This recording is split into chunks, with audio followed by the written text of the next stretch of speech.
Hello, good morning students. पहले आप मेरे को बताएंगे रोल ऑफ रोप, ठीक है। एनसीईआरटी में भी लिख रखा है और मैंने भी बताया था आपको। Why we enter restriction enzymes in tetracycline gene sequencing.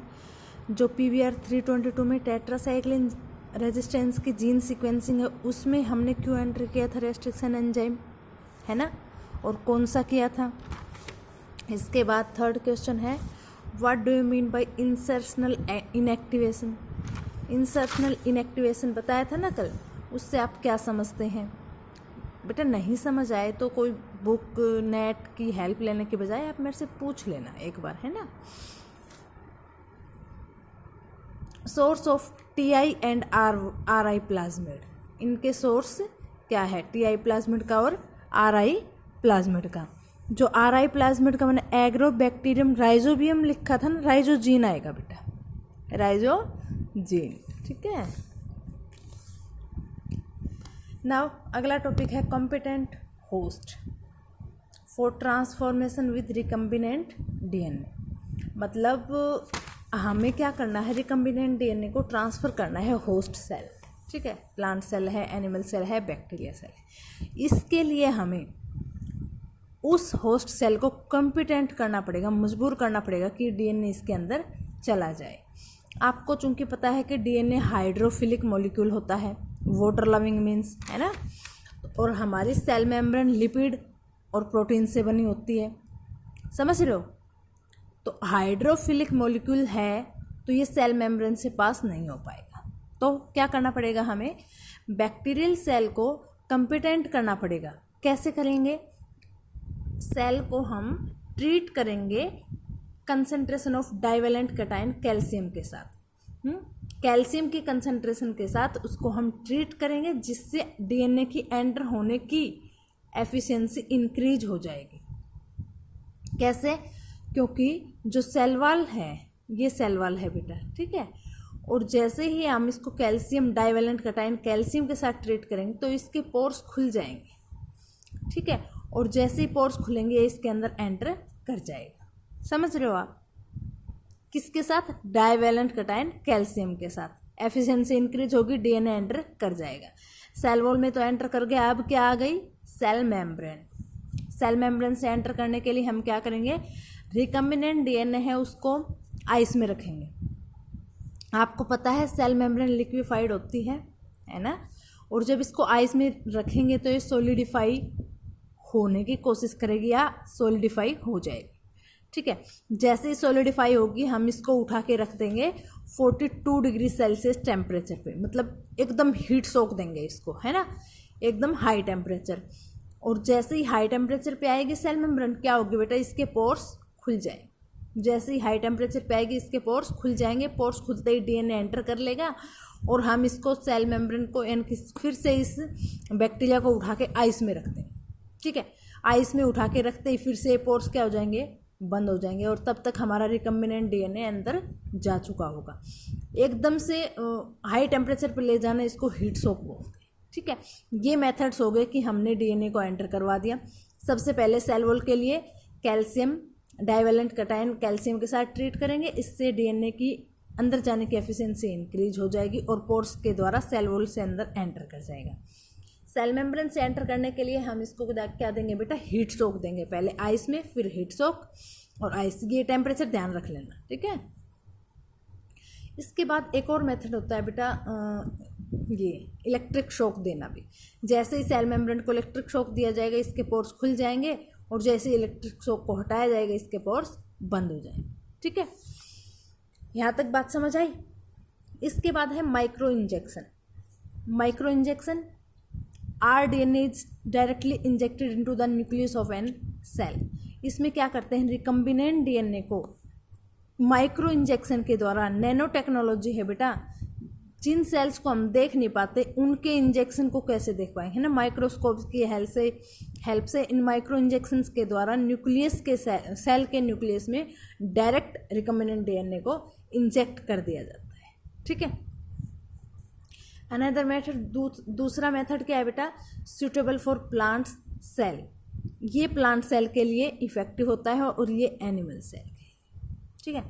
इसमें क्या किया जाता है, एक बायोलॉजी का जीन गन होती है बेटा, जीन गन, ठीक है, गन की तरह होती है। इसमें क्या किया जाता है, डीएनए को गोल्ड या टंगस्टन के साथ कोट कर दिया जाता है। ये डीएनए है और इसके ऊपर गोल्ड या टंगस्टन की कोटिंग कर दो, ठीक है।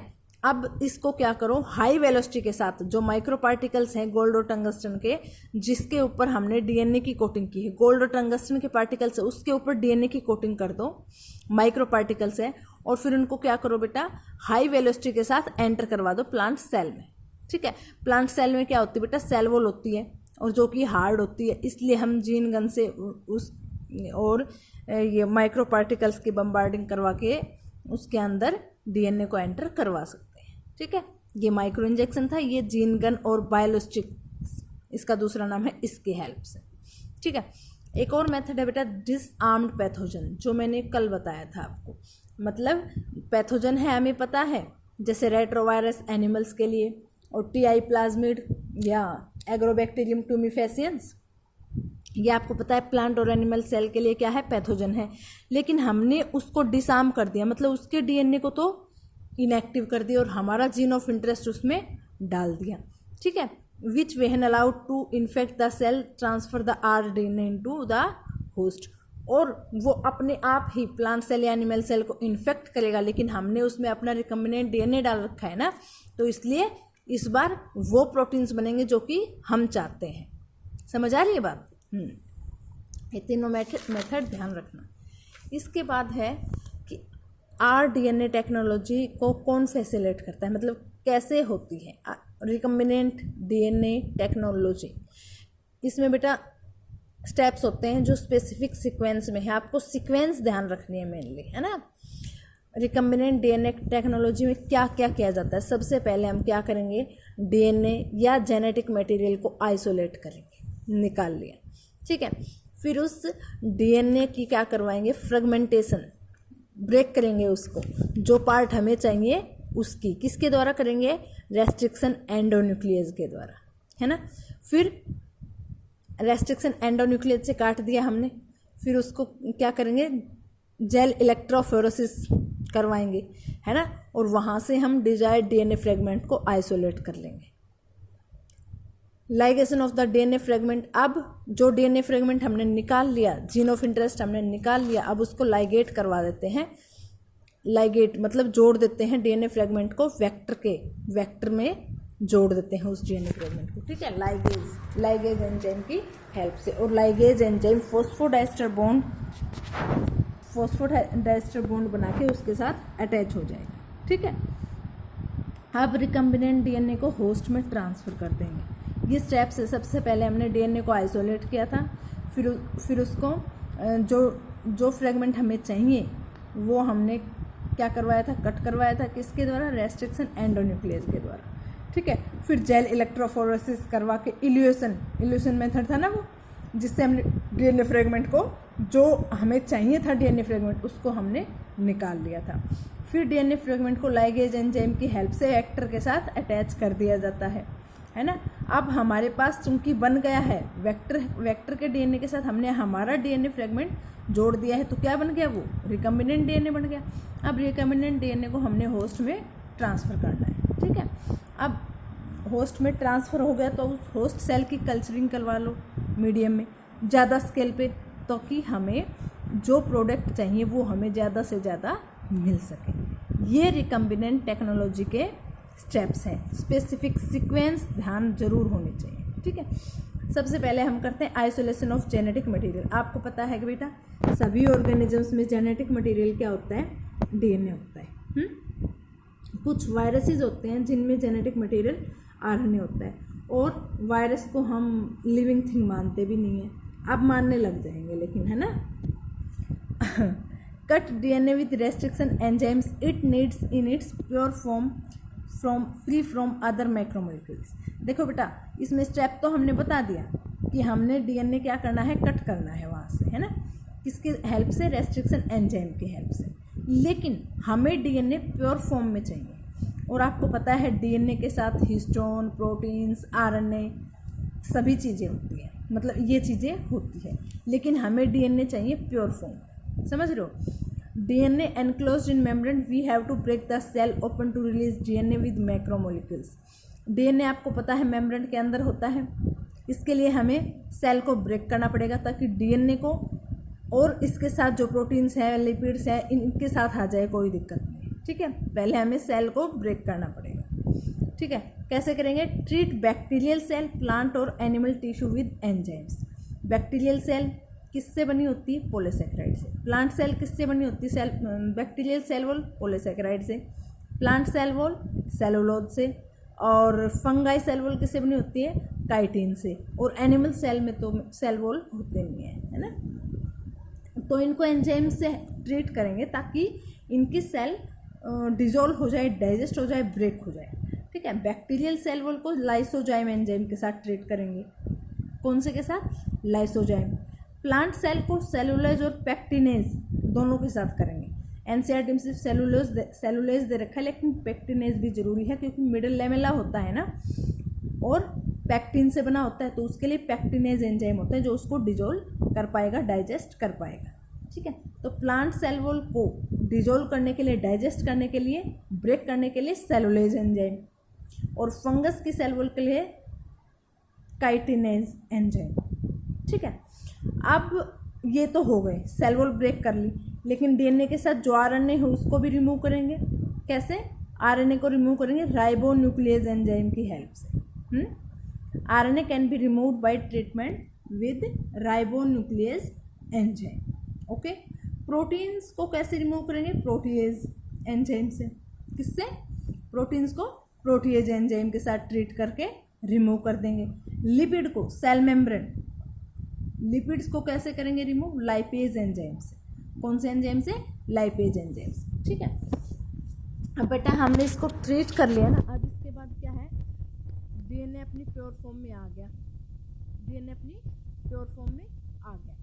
जब हम इस डीएनए में चिल्ड एथेनॉल या चिल्ड एल्कोहल डालेंगे ना, तो ये क्या बन जाएंगे? इसमें थ्रेड लाइक स्ट्रक्चर बनेंगे, प्रेसिपिटेट हो जाएंगे, थ्रेड्स बनने स्टार्ट हो जाएंगे। Collection of fine threads in suspension, और फाइन थ्रेड्स उस सस्पेंशन में क्या हो जाएंगे? फाइन थ्रेड्स बन जाएंगे। लेकिन हम अपने नेक्ड आई से उन फाइन थ्रेड्स को नहीं देख पाएंगे, हमें क्या मतलब लिक्विड सा मटेरियल दिखेगा, वाइट वाइट, ठीक है। फाइन थ्रेड्स नहीं देख पाएंगे हम, मटेरियल गाढ़ा सा दिखेगा, ठीक है। और वो डीएनए कैसे होता है बेटा? स्टिकी नेचर का होता है। कैसा होता है? स्टिकी नेचर का होता है।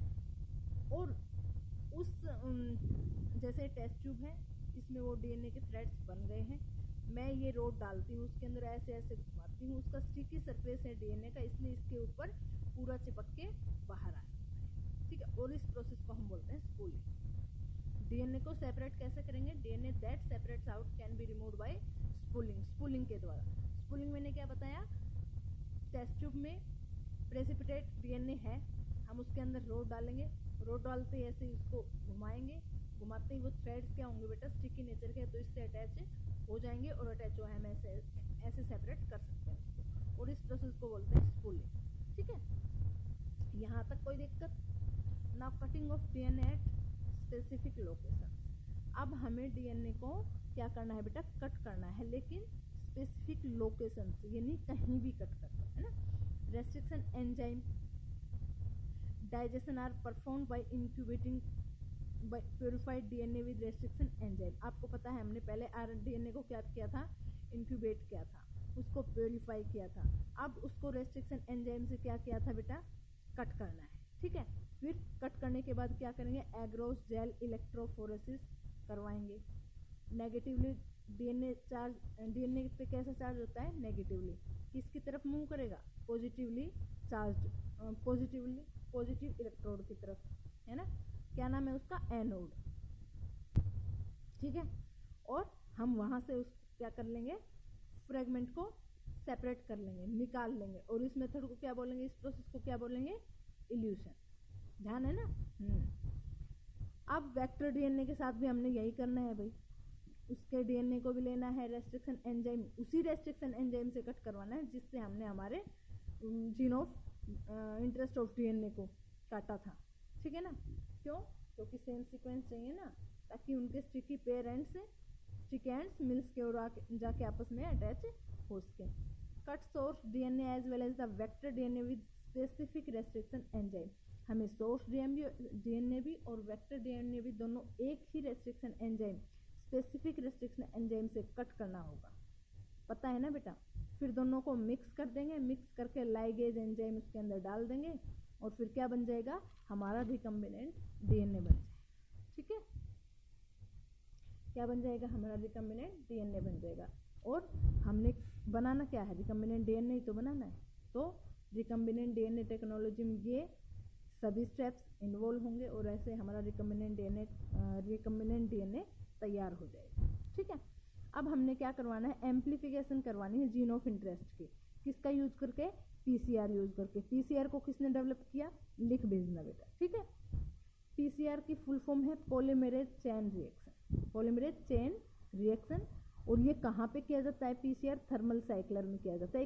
एक इंस्ट्रूमेंट है, एक मशीन है जिसको थर्मल साइक्लर बोलते हैं। क्या बोलते हैं, थर्मल साइक्लर। और पीसीआर में एंजाइम कौन सा यूज होता है, तो ध्यान रखना टैक पॉलीमरेज एंजाइम यूज होता है बेटा। टैक पॉलीमरेज एंजाइम है जो डीएनए को बनाता हुआ जाएगा। ठीक है, जैसे डीएनए डिपेंडेंट डीएनए पॉलीमरेज होता है ना, जो डीएनए की एक टेम्पलेट पे दूसरा टेम्पलेट तैयार कर देता है, वैसे पीसीआर में टैक पॉलीमरेज एंजाइम करेगा। और टैक पॉलीमरेज एंजाइम एक बैक्टीरिया से लिया जाता है। ठीक है, किससे लिया जाता है, टैक पॉलीमरेज एक बैक्टीरिया से लिया जाता है। और वो क्या करता है बेटा, वो हाई टेम्परेचर पे भी डीएनए की सिंथेसिस कर सकता है। ठीक है, एक बात ध्यान रखना, डीएनए को हाई टेम्परेचर पर डीएनए क्या हो जाता है, ब्रेक हो जाता है, जिस प्रोसेस को हम बोलते हैं डीनेचुरेशन। ठीक है, और अगर हम दोबारा से उसको लो टेम्परेचर पर लेके आएंगे तो दोबारा से अटैच हो जाता है, उस प्रोसेस को बोलेंगे रीनेचुरेशन।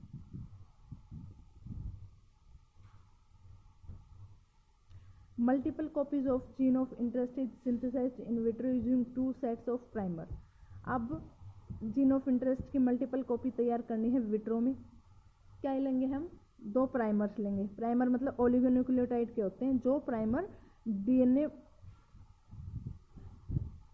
डीएनए को बनाने के लिए ज़रूरी होते हैं। ठीक है, और एंजाइम डीएनए पॉलीमरेज जो हमने बता दिया टैक पॉलीमरेज यूज करेंगे। The enzyme x tends the primer using the nucleotides. अब जो एंजाइम है ना, प्राइमर्स को यूज करके, न्यूक्लियोटाइड जो उसमें है उनको यूज करके, डीएनए के एक टेम्पलेट है और टैक पॉलीमरेज क्या करेगा, इसके साथ में दूसरा टेम्पलेट तैयार कर देगा। ठीक है, रेप्लिकेशन ऑफ डीएनए रिपीटेड। और ये रेप्लिकेशन डीएनए की चलती रहती है, रिपीट होती रहती है ना। Segment of DNA can be amplified to. और हम एक डीएनए के सेगमेंट को करोड़ों बार एम्पलीफाई कर सकते हैं उस मशीन में। ठीक है, achieved by using of thermostable polymerase, यानी कि जो टेम्परेचर में भी काम कर पाएगा, हाई टेम्परेचर में भी काम कर पाएगा, उसको बोलेंगे थर्मोस्टेबल पॉलीमरेज। क्या नाम है, टैक पॉलीमरेज, जिसको हमने एक बैक्टीरिया से लिया था, थर्मस एक्वेटिकस से। ठीक है, इसके पास ऐसा एंजाइम होता है जो हाई टेम्परेचर पे भी डीएनए को जोड़ सकता है। ठीक है, which remains active at high temperature. Taq polymerase वो एंजाइम है जो हाई टेम्परेचर पर भी एक्टिव रह सकता है। Induced denaturation of double stranded DNA. और जो डबल स्ट्रैंडेड डीएनए की डीनेचर उसका हो चुका है, उसको दोबारा से जोड़ देगा। इसमें क्या होगा, एक बार टेम्परेचर इंक्रीज करेंगे, डीएनए के स्ट्रैंड अलग होंगे, अलग होते टैक पॉलीमरेज क्या करेगा, उस डीएनए के टेम्पलेट मिलते ही दूसरा स्ट्रैंड तैयार कर देगा, है ना। हो गए स्ट्रैंड तैयार। फिर से इन दोनों पे टेम्परेचर हाई कर देंगे, 4 स्ट्रैंड बन जाएंगे। टैक पॉलीमरेज चारों पे टेम्पलेट बना देगा। फिर उन 4 से 8, 8 से 16 ऐसे करके हम बहुत सी कॉपी तैयार कर लेंगे। Amplified fragment if desired can now be use to ligate. और अब हमारा तैयार हो गया, उसको वेक्टर के साथ क्लोनिंग के लिए उसको लाइगेट कर सकते हैं। ठीक है, ये थी पीसीआर। Okay, thank you.